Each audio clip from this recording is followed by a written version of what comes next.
Hello, everybody, and welcome back to our show. This is episode 49 of Sports Bliss. With Rob. And Chris. It's so good to be back. I feel like we haven't done this in a while. I know. The quarantine days are forever. And ever. And ever. Well, if you guys know, if you follow us on Instagram, and if you don't follow us on Instagram, make sure to check us out at Sports Bliss with Rob and Chris. We put a poll up because we got a lot of good feedback on the last mini-series that we did on sports true crime. So I put another poll up to see what y'all want us to talk about. And it won by a landslide, and that is sports conspiracies. Oh, I love it. So after Rob updates us on some Jaguar news, I'm going to jump into this conspiracies. So 2 things today I want to talk about. The Jaguars, and then there's some NBA news that we'll talk about. Okay. But the Jaguars, there's a little bit of controversy going on. So Leonard Fournette, the running back, right, with the Jaguars, he came out and said he wanted them to sign Cam Newton. No. Yeah. And I think the quote was something like, no disrespect to Minshew, but I think we should sign Cam Newton to make it more competitive. Are you kidding me? No. So I wanted to get your opinion on this. I knew you would not like this because Minshew is your boy. Yeah, Minshew mania. Yeah. Minshew soup. Mincemeat. I always think of mincemeat. I know. Well, obviously, I don't like Cam Newton, at all. Oh, I know. I know all. you don't. You do not like Cam Newton. No. I don't want him anywhere near the Jags. Don't. If they sign him, I'm not wearing my Jags jersey. No, I know. And you have even erased the memory of him being at UF. Yes. You never even acknowledge it. No. Yeah. So obviously you don't like him being there. But how do you feel about Leonard Fournette coming out and saying this? I feel like he's starting to, he's trying to stir the pot or something. Yeah, I mean, I think it's one thing if the coach says we're going to bring in some guys to compete. Why is it coming from him? But why is it coming from him, number one? Is that his boy? It's probably his boy. They both are SEC guys. I think so this is not anything confirmed. No, this is what he said last week, okay? So that's the first part of the story, but I didn't like it. You don't call your quarterback out that's been named the starter. Yeah. Right? Basically, the team has said he's the starter, and then they traded away Foyle, right? Right. So they're all in on Minshew. And so now you have your best running back coming out and saying, listen, I don't have any confidence in our quarterback, is essentially what he's saying, right? But, no offense to you. There's no offense. That's so offensive. Don't take any offense to this. No, it's very offensive. Yeah. So that's the first part of it, right? The second part of it is, after he said this... Did Minshew say anything? No, he didn't fight. I think he's smart enough to know. And the Jaguars are like, he's a serviceable quarterback right now, and he's super cheap. That's how you win in the NFL. So he's not taking the bait on this one? No, he's smarter than that. Okay. And but the team has made it known that Fournette's on the trading block now. Oh. Yeah. So he's getting traded because of that comment, or this was before? Well, 2 things. I mean, if you look at him, yes, he has a lot of talent, but he hasn't made it through a whole season, and they're about to have to re-sign him pretty soon, and he's going to want a big contract. And, as you know, look around the NFL, you can get running backs everywhere. Right. Right? I mean, look at San Francisco. They pulled guys from nowhere, and they had a bunch of successful running backs. Yeah. Everybody kind of does that. The Patriots, everybody, they find running backs at different places. And these high-priced running backs like Todd Gurley, he didn't work out with this big deal with the Rams, and now they've let him go. They cut him, and he signed him with the Falcons now. Right. So, I think the running back position right now is not one where teams want to pay a lot of money. Yeah. And quite frankly, you don't have to. You can find a running back in the 3rd, 4th, 5th round. I just find it really funny that he's causing all of this and he's about to be traded. Do you think he's doing that on purpose to keep his name relevant? I think they decided to trade him because of that. Oh, they're trading him because of... Okay. I think the Jags are doing 2 things. Number one, they're cutting salary, obviously, right? Of everybody. They're trading away... They keep saying, they're trading away their best players. but maybe these players are somewhat of troublemakers in a way. Yeah. Not that they're real troublemakers, but they want to win, and they're not going to be very conducive in the locker room to have a good environment. This is nothing new. We all know the Jags are pretty scrappy. Yeah, and they had bad leadership. They had the players, Tom Coughlin and the players did not get along. So maybe they're trying to like not just rebrand, but get like new morale in there too. Yeah, it's the old saying of, "Oh, we've got to change our culture." Yeah, that you hear all the time, right? That old phrase, "Got to change our culture." Well, I think that's one thing they're doing, and they're cutting salary at the same time because they spent all this money on quarterbacks that aren't even there anymore. Right. And they've got to restructure everything. So they're not going to probably win this year, but they've got to get back in line and have a plan to get successful at some point because you can turn it around in the NFL relatively quickly. But so that's the big rumors with the Jags. So hopefully they can clean things up because I like the Jags. I want to keep following them. I love the Jags and I love Minshew. Yeah, and if they sign Cam Newton, goodbye. No, I will boycott them like I did Jameis Winston. They're not going to sign Cam Newton. He's going to want too much money, and they have a quarterback they think they like for not a lot of money. Is he still technically on IR? Yeah, he hasn't cleared his physical, I don't think. So even if they did sign him, he can't be cleared, so... Well, I think that's one reason he hasn't been signed by somebody, because someone will sign him. Well, they don't know what his injury is like or how long. It's either that or he wants to sign for more than they would want to pay him. Right. Because he's going to be a backup. Take the back seat. That's right, just like Winston. Take the triple back seat. He's in the car seat. Well, you gotta be strapped in well to eat all those crab legs. Oh my gosh. Anyway, so the second story, and this is big news. This player, Jalen Green, he was the number one prospect coming out of high school for basketball. He was the number one prospect by the ESPN 2020 300 list or whatever they have. He just decided to go to the G League. Yes. Instead of going to college. Yes, I heard this. Yeah, this is a big deal because basically, I was reading about it and, they've been talking about, well, how can it work out for the players where they get paid more money? They actually get, more money than they get paid in college because we all know they get paid. But it'd be unofficial, right? They have to kind of cover it up, right? So these kids can actually get paid. They don't want to be in school anyway, right? Well, no, usually, okay. These are the elite guys. The really good players are only in school for a year, not even. Yeah, but not even a full calendar year. Realistically, there's maybe 5 or 10 guys that could go straight to the NBA.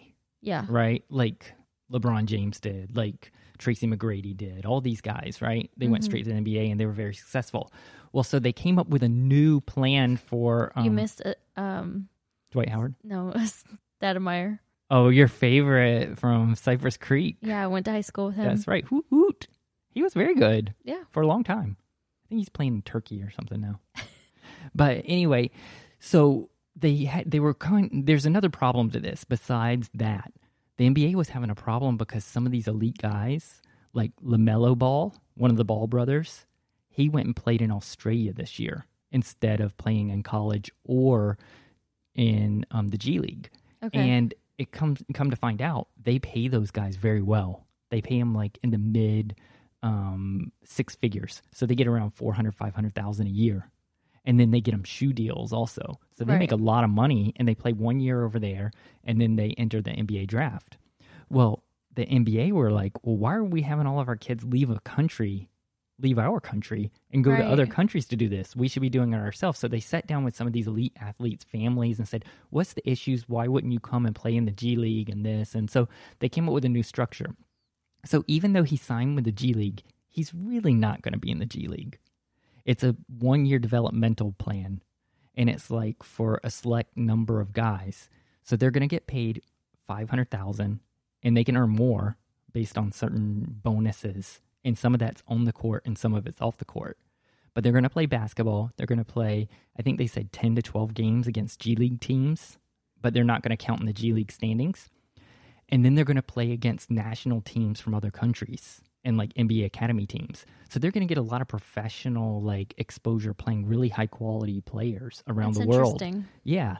And they're going to be coached by NBA guys. They think Sam Mitchell's going to be the coach of it, who he was a longtime GM and coach in the NBA and very good. So they're going to get like excellent coaching, better than they would get in college. And they're going to take these quote unquote life skills classes. So they're going to learn how to manage their money. They can have an agent.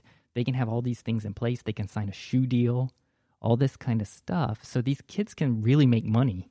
You know, they can make a lot of money, but they can also kind of learn how to be a professional. Right. So when they are drafted in the NBA the next year, because all these guys will get drafted, for the NBA, what they're going to get out of it is they're going to get guys that are already ready to play.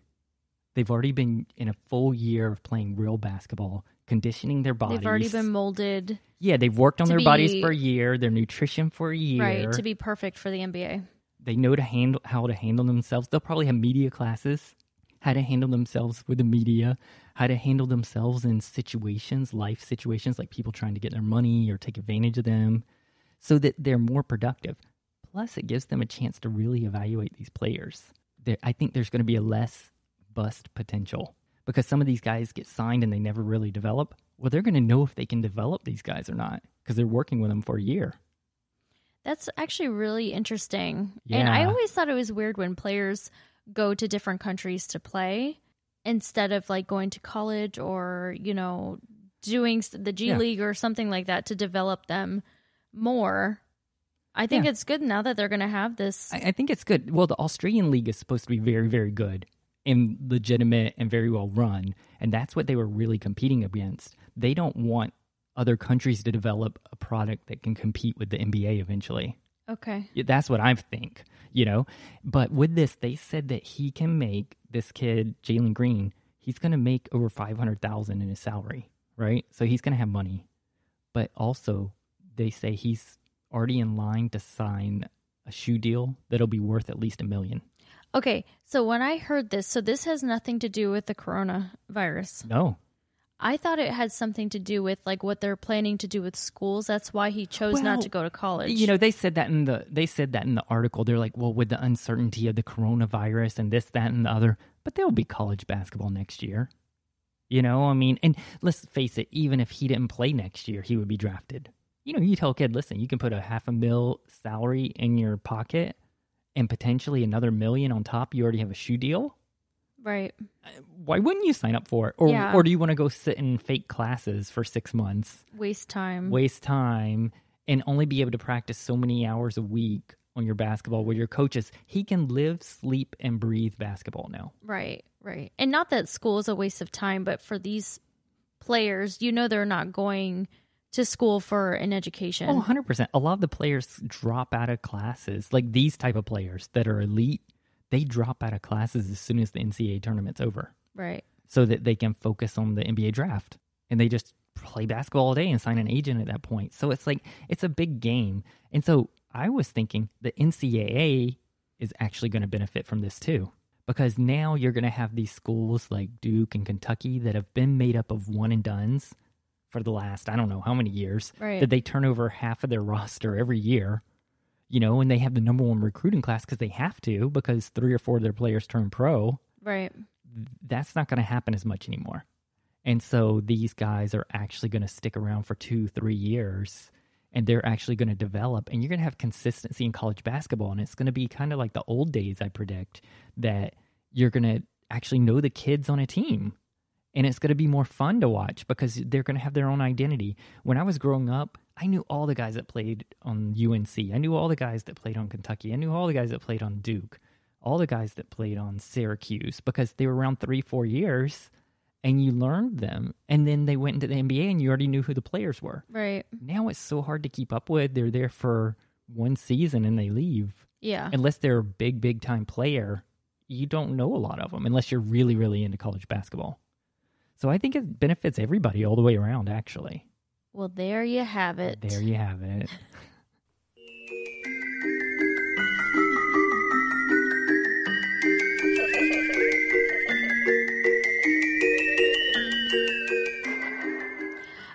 Okay, so I love when I get to interact with our followers and our listeners. And they, by a landslide, wanted sports conspiracies. So here we go. And I'm going to start this mini-series off with the famous Muhammad Ali's Phantom Punch. Have you heard of it? No, I've never heard of this one. Okay, so this is a good one. Okay, so back in February 1964, Muhammad Ali was fighting Sonny Liston. And this was a very controversial moment in boxing history. So I watched the match back, and I don't know how this was missed. Muhammad Ali was awarded the knockout. Okay, so he won. Crowd's going crazy. But if you actually take a look at the breakdown of the knockout, he doesn't even hit him. Oh, wow. Sonny Liston flops. So he does his famous, he does a 1-2, 1-2 knockout.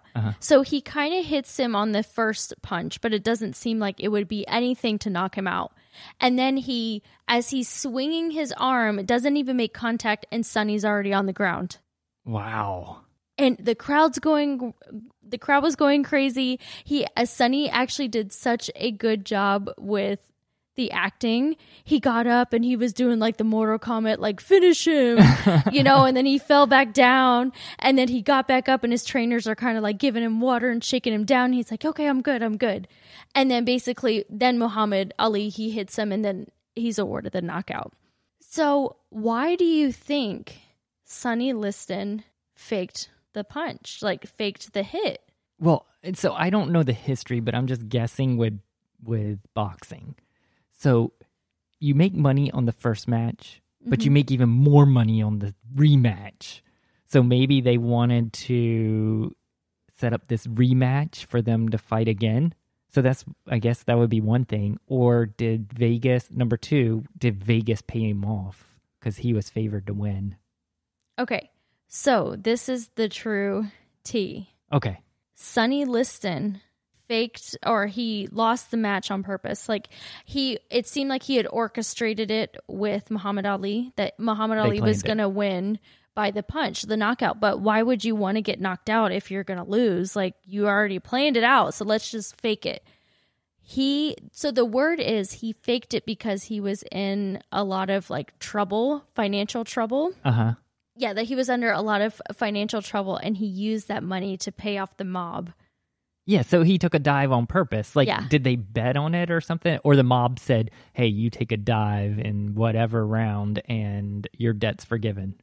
I don't know about that. It seemed like he got the money. Yeah. Because basically people were betting. So would they have bet on him or bet on Muhammad Ali to win? I don't know. We'd have to look it up. So basically, but this is out of Pulp Fiction. But remember? He won the money to pay his debts to the mob. Yeah, so probably someone paid him to take a dive. Yeah. And so then they know how the fight's going to be. So, I think bets can be crazy. I've never done this betting, but I think you can, bet on, say, boxer A beats boxer B by a knockout in the 4th round, the 5th round, or whatever. Mm-hmm. And And this was in the first round. Wow. This was in the first round. And it was crazy to see all of the fans and to see, they were lifting Muhammad Ali up. And I'm like, he totally did not even hit him. But he's acting like he hit him. Yeah, but I think this is part of the problem with boxing. That's the reason UFC started growing up. It's because there was all this rumor and stuff that a lot of the fights were fixed. Mm-hmm. And so people kind of were like, well, why am I even watching this if it's not real? Right. And so then UFC came up, and it, I think that's one of the beauties of UFC is that you can lose a match and still come back and win the championship or whatever. A lot of those guys get beat, right? Yeah. And they come back and they win. Well, boxing used to be where you had to be undefeated to get a shot at the championship. So you had to work your way up and win a bunch of matches, and then you would get your chance and that. So a lot of people thought a lot of dirty business was going on to get people fights. You know what I'm saying? To get them there and then to earn the money on the promotion. So this is one of the conspiracies that was proven. So he admitted it. Yes. Wow. So because there's a whole bunch of conspiracies out there, and they're all person's opinions or what they think, or they're not proven, but it's kind of speculated that that's what's happening. This was proven. This is fact. This is fact. Wow, that is awesome. Isn't that crazy? Yeah, that is a good one. And with that, it is trivia time. Are you ready? I'm ready. For some trivia. Let's do it. Okay, let's see how good that little brain of yours is, okay? Uh-oh. Okay, so we were cleaning the house earlier. So this trivia question is inspired by that. Uh-oh. Okay. What percentage of dust in homes is made up of human skin? Oh, my goodness. Do I have a range I can name it in, or do I have to hit it like right on the number? Well, I mean... Is it an even number or... Well, okay, wait. I'm going to say... What percentage do you think? Of dust. I am going to say 92%. No. That's too high. Oh, that's too high? That's a little high. 69? It's 70%. I said it as a 69. That was not the percentage. 70% of dust is made up of human skin. That is so gross, right? It's disgusting. So clean your dust bunnies, people. Because it might not just be your hair, it's your skin too. Your skin too.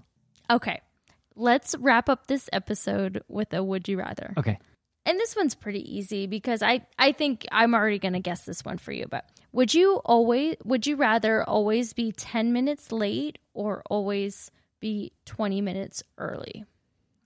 I have to do 20 minutes early. That's easy, I right? can't be late. I mean, I could do a TikTok and I could watch TikTok for 20 minutes. I could do something. I have to be early. I get massive anxiety when I'm late. Well, that used to be me. I was always so early for everything, 10, 20 minutes early. And I had to really, really work hard to be late. To be late, to be on time. Late for you, which is basically on time. Yeah. But it's like I figured out, I was like, well, I just need to not worry about being there early. I would always worry about being late. And I was like, but everybody else is late to all these meetings I go to. So if I'm late one time, it doesn't matter. But I think it depends on what you're talking about. Yeah. If it's something very relaxed, I don't mind being late too. Like friend's house or, something very like low key. Something with work or anything where I have to be professional, no way. Yeah, I will be early. But let's face it, even the like social things, even if we're late, we're like 10 minutes late. Or we're fashionably late because it's like we're showing up to an event and everybody shows up late. Who wants to be the first at an event? But we're still pretty much on time. It's not like we're 3 hours late like some people we know. Yeah. Okay, guys. Well, with that, we are going to wrap up today's episode. If you are not subscribed to this podcast, make sure you do so now, and we will check you on the flippity flap. Bye.